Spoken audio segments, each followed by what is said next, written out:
In the latest chapter of Berserk, chapter 380, we found out that Selak killed Raksas, or it looked like he killed Raksas. See, we've seen him killed before, yet he remains in the mortal realm. So what exactly is happening here? Well, in chapter 201, there's some interesting information that Flora tells the gang that I think is relevant to this situation. Now, she tells Guts' party that Magi have learned and inherited the practice of releasing their ethereal bodies into the astral realm. Well, shallow layers of the astral realm, specifically speaking, the interstice. Now, in these shallow realms, she notes that ethereal beings exist. Stuff like trolls, unicorns, fairies, incubi, and various other things. And even the scenery is mostly derived from the ethereal forms of our world.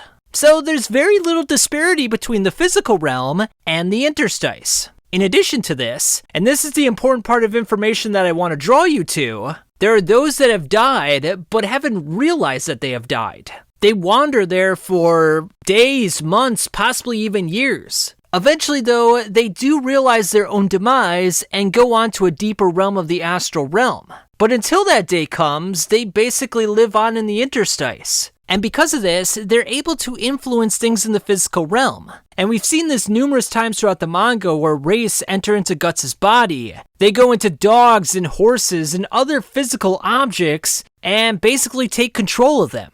Now, because of the events that took place in chapter 303, where Skull Knight and Femto brought about the Age of Fantasia, the physical and astral realms have melded together to a greater extent. This seems to suggest, to me at least, that beings that only used to exist within the astral realm now exist within the physical realm. What I'm suggesting is that people that die now possibly stay around for a lot longer than they should.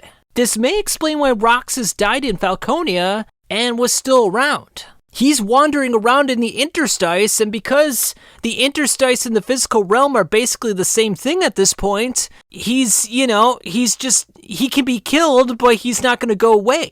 See, there's always been a clear distinction between life and death. Yes, there's that gray zone, but after you get beyond the gray zone, then it's over. There's no coming back. But with the gray zone becoming ever and ever bigger, it seems like death is not really the end anymore. And I say all that to say this: I don't think Raksas is dead. And we know this because of one important reason. Every time an apostle dies in the physical realm, we see a deluge of souls coming from their body and returning back to the astral realm. They return back to the swirling vortex that is known as the idea of evil. And in both instances in which Raksas quote-unquote died, we never saw that. We saw it with the Count, we saw it with Wyald, yet we didn't see it with Raksas. So this seems to suggest that Raksas has not been killed. He's still alive at this point. So the bigger implication here is that not only is Raksas possibly unkillable with the melding of the physical and astral realms, this almost seems to suggest that all of the apostles are unkillable at this point. Or at least you could kill them in a sense, but they're not really dead. They could just come back to life again. And if that's the case, how the heck do you get rid of them?